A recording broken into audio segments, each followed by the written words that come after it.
Om Swastiastu.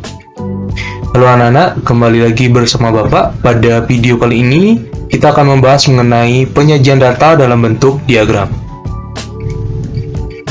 Nah, sebelumnya Bapak ingin bertanya, menurut kalian apa itu data?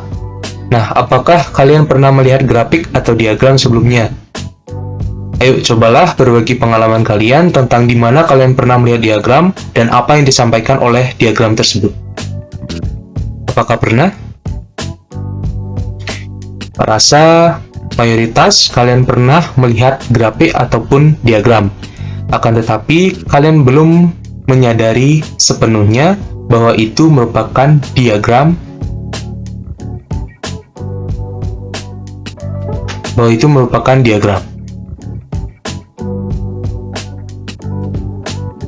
Nah, diagram dalam statistika itu ada 3. Nah, diagram yang digunakan untuk menyajikan data secara visual. Nah, diagram itu dapat membantu memahami data dengan cepat dan jelas. Nah, jenis diagram itu ada 3. Yang pertama, diagram batang, kedua, diagram lingkaran, dan yang ketiga, diagram garis. Yang pertama kita bahas diagram batang dulu. Nah, diagram batang itu adalah diagram yang berbentuk batang vertikal atau horizontal. Nah, bisa kalian lihat pada gambar di sampingnya. Nah, itu merupakan contoh dari diagram batang. Nah, adapun fungsinya, fungsi dari diagram batang itu adalah menampilkan data perbandingan antar kategori. Nah, adapun cara membuat diagram batang. Yang pertama, kalian buat dulu tabel data.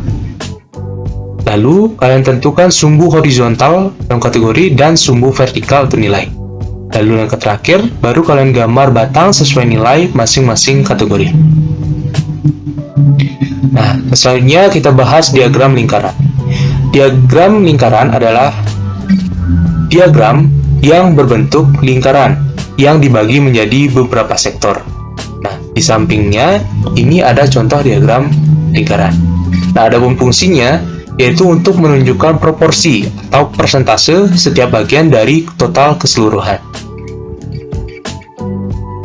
Adapun cara membuat diagram lingkaran, yang pertama, tentukan dulu persentase setiap kategori, lalu kalikan persentase dengan 360 derajat untuk menghitung besar sudut. Lalu yang ketiga, gambar sektor lingkaran sesuai besar sudut. Nah, di sini ada cara untuk memilih diagram yang tepat. Nah, untuk diagram batang itu dipilih jika kalian ingin membandingkan kategori. Nah, diagram lingkaran dipilih untuk menunjukkan proporsi atau persentase. Nah, sedangkan diagram garis kalian pilih untuk melihat perubahan data dari waktu ke waktu. Nah, sebelum diakhiri, mari kita latihan soal terlebih dahulu. Apa langkah pertama dalam investigasi statistika?